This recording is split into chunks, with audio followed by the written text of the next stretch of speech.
Sampaikan pada Yesus segala beban hidupmu.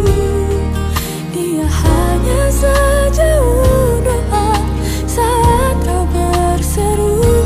Sampaikan pada Yesus, Dia mengerti hatimu, Dia mengerti air matamu dan memulihkanmu.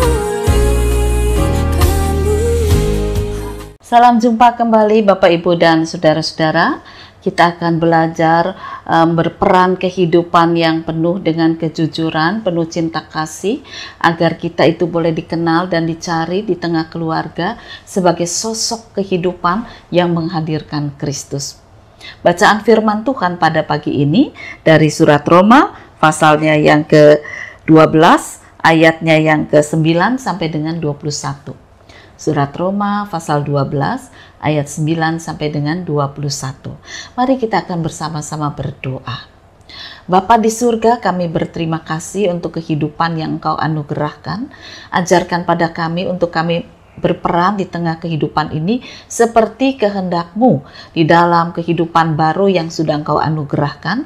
Karena Yesus yang berkuasa atas kami mencerminkan peranan Kristus yang hadir di tengah kehidupan kami dan juga di tengah kehidupan masyarakat. Membawa cinta kasih, membawa perdamaian dan kesejukan. Kiranya Engkau berfirman dan Engkau berkuasa atas kami. Inilah doa kami dalam nama Tuhan Yesus Kristus. Amin. Hendaklah kasih itu jangan pura-pura. Jauhilah yang jahat dan lakukanlah yang baik. Hendaklah kamu saling mengasihi sebagai saudara dan saling mendahului dalam memberi hormat. Janganlah hendaknya kerajinanmu kendor. Biarlah rohmu menyala-nyala dan layanilah Tuhan.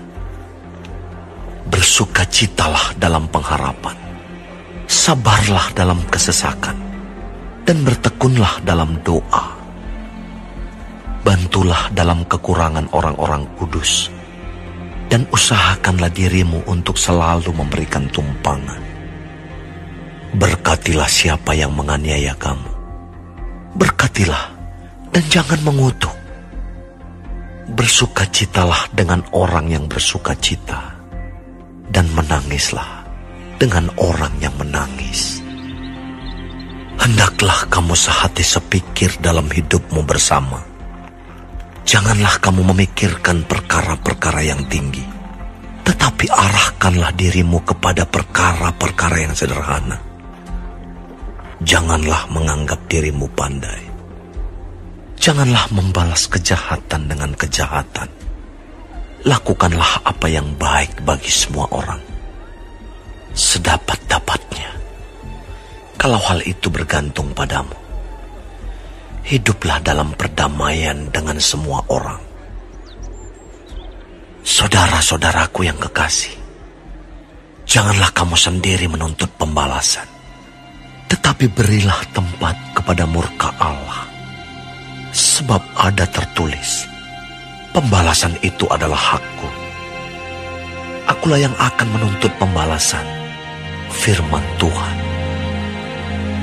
Tetapi jika seterumu lapar, berilah dia makan. Jika ia haus, berilah dia minum. Dengan berbuat demikian, kamu menumpukan bara api di atas kepalanya. Janganlah kamu kalah terhadap kejahatan, tetapi kalahkanlah kejahatan dengan kebaikan. Bapak, Ibu, dan saudara-saudara, kalau bulan Desember itu biasanya ada sinterklas gitu ya, entah ini kebiasaan dari mana, lalu suka dipertentangkan oleh gereja, itu bukan kebiasaan Kristen dan sebagainya. Saya tidak akan membicarakan itu, tetapi saya mau menceritakan kesaksian seorang yang berperan sebagai sinterklas ya. Ada seorang bapak dengan tubuh yang posturnya bagus gitu ya. Setiap tahun itu dia disewa oleh sebuah toko besar, mall besar untuk menjadi sinterklas.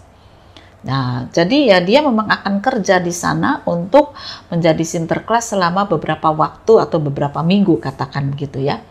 Setiap pagi istirahat sebentar, kemudian sore sampai malam hari dia akan datang situ. Dan dia akan mendekati anak-anak, memberi salam, menyapa dengan manis, memberi hadiah kepada anak-anak yang baik, katanya gitu ya. Jadi ada orang tua yang sudah kontak, mengatakan nanti saya akan datang ke sana, tolong beri anak saya hadiah ya, saya akan ganti. Baik, wah ini maunya seneng pasti ya.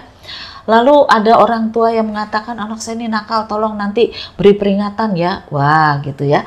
Jadi memang ada peran-peran yang diperankan oleh Sinterklas ini untuk menyatakan kehadirannya itu sebagai sosok yang baik dan akan memberi hadiah kepada anak-anak yang baik, tetapi akan menghukum kepada anak-anak yang kurang baik atau anak-anak yang nakal begitu. Nah, Bapak Ibu dan saudara-saudara, selesai dia memerankan sebagai Sinterklas, biasanya dia akan pulang ke rumah.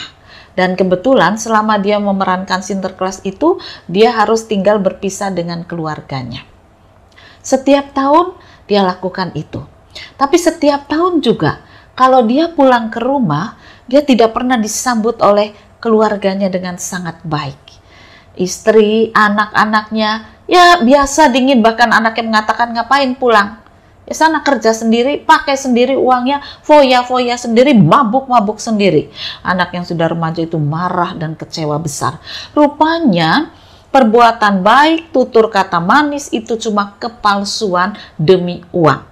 Karena postur tubuhnya dianggap baik, maka dia bisa memakai topeng-topeng itu ya. Baju Sinterklas, dijenggotin, ditopin, kan nggak kelihatan aslinya. Tapi aslinya dia adalah seorang pemabuk, tidak sayang pada keluarga, bahkan kehadirannya sudah tidak diharapkan. Karena dia suka melakukan kekerasan di tengah keluarga. Nah, satu hari ketika dia berbicara dengan seorang anak, lalu anak itu tanya, Pak Sinterklas punya anak enggak? Duh, Sinterklas kaget. Mau jawab apa ya? Kalau punya nanti diguyu sama anaknya gitu ya. Tapi hatinya madek. Lalu anak itu tanya, Pak Sinterklas juga sama anaknya suka kasih hadiah ya? Wah, anaknya tentu senang ya, ngarep-ngarep. Ya berharap Pak Sinterklas segera pulang supaya dia bisa dapat hadiah. Nah, ketika dia mengakhiri tugasnya pada tahun itu, dia pulang ke kosnya sambil termenung-menung dan menangis. Karena apa? Kenyataannya dia tidak pernah disambut di tengah keluarga. Anaknya tidak pernah mau minta hadiah karena dia selalu bersikap keras terhadap keluarga dan kepada istri dan anaknya. Nah, oleh karena itulah saat itu dia menangis, dia menyesal, dan dia mencari kekuatan hidup baru. Lalu selesai tugas memang dia tidak langsung pulang.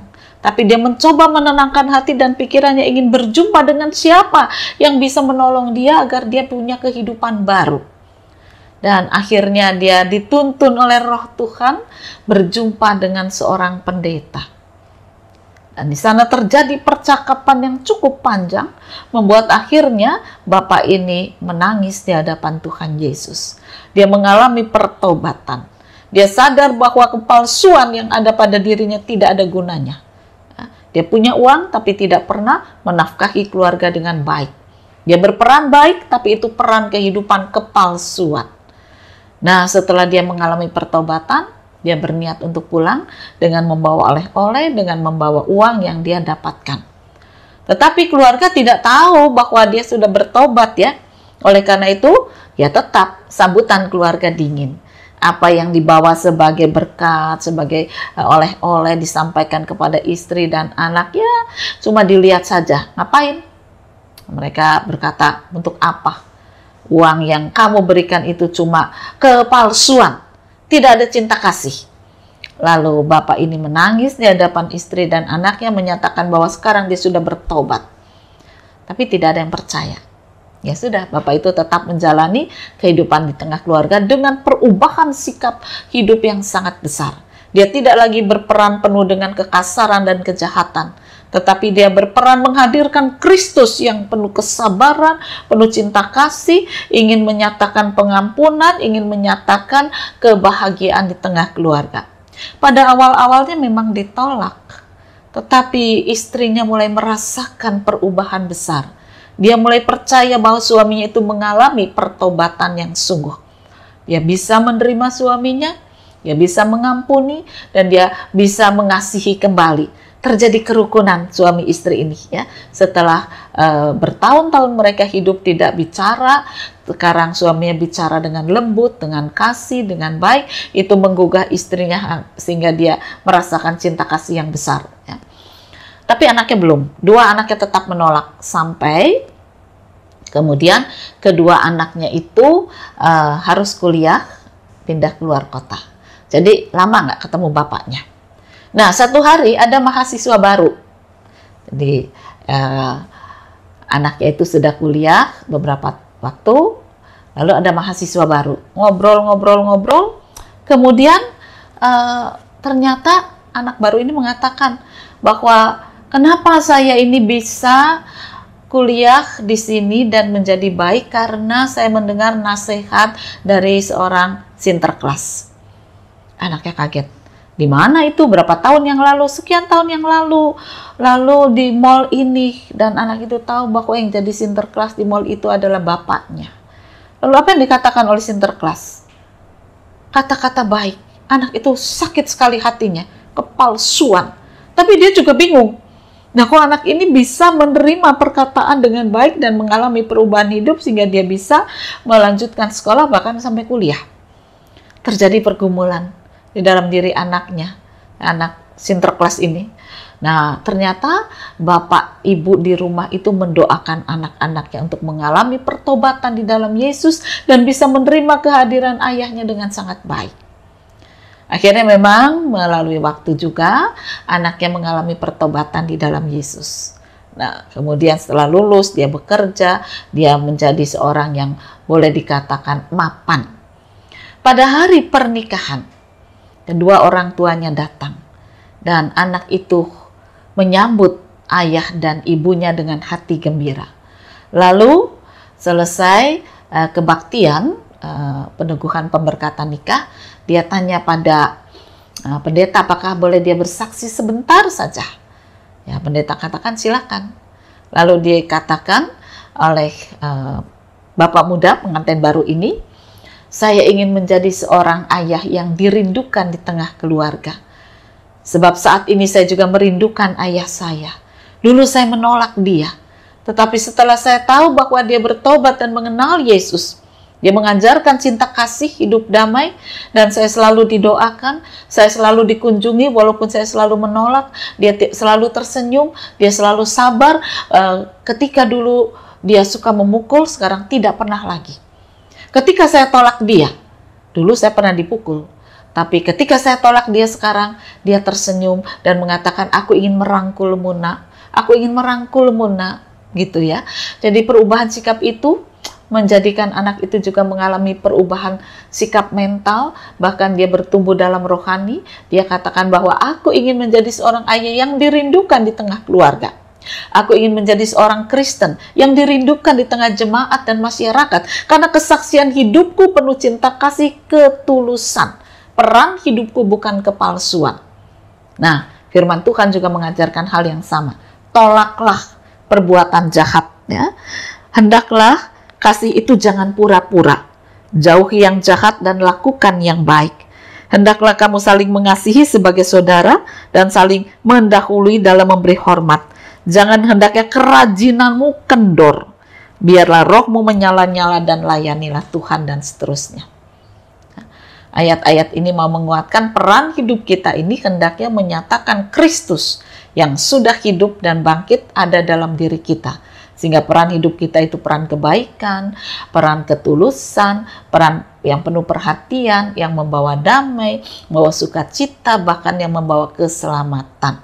Jauhi yang jahat dan jauhi kepura-puraan, sebab Tuhan tidak suka itu. Bekas Sinterklas itu kemudian sekarang melakukan tugasnya bukan lagi dengan kepura-puraan. Dia masih melakoni peran Sinterklas, tetapi bukan lagi dengan kepura-puraan demi uang, melainkan dia memerankan itu supaya banyak orang merasakan cinta kasih Kristus. Sekarang dia dirindukan, bukan cuma oleh keluarganya, tetapi oleh orang banyak, karena kesaksian yang dia nyatakan, penyampaian kata-kata yang penuh dengan hikmat dari Tuhan, menjadikan banyak orang merindukan firman Tuhan. Saudara, mari kita juga berperan di tengah kehidupan ini. Sebagai suami yang dirindukan, sebagai istri yang dirindukan, sebagai anak yang dirindukan, sebagai anggota gereja yang dirindukan, sebagai anggota masyarakat yang dirindukan, karena perbuatan cinta kasih dan ketulusan kita. Bukan kita ditolak karena kekerasan hati dan kekerasan sikap hidup kita, tetapi kita dicari, rindu. Karena itu, mari kita buang yang jahat, jangan pura-pura, lakukan yang baik. Maka saudara akan menikmati kebahagiaan yang Tuhan karuniakan. Selamat berperan di tengah kehidupan dan nyatakan kasih Tuhan dengan tulus hati. Tuhan memberkati firman-Nya. Amin. Mari kembali kita akan berdoa. Tuhan Yesus, peran kehidupan kami seringkali tidak mencerminkan Engkau hidup dalam diri kami. Ampuni kami. Sekarang kami mau mengalami hidup baru supaya kami dirindukan dimanapun kami berada sebagai Kristus yang hadir, pembawa damai, penuh cinta kasih, penuh dengan sukacita dan membawa pengharapan pada masa depan. Kiranya Tuhan menolong, menopang, memampukan kami. Inilah doa kami dalam nama Tuhan Yesus Kristus. Amin.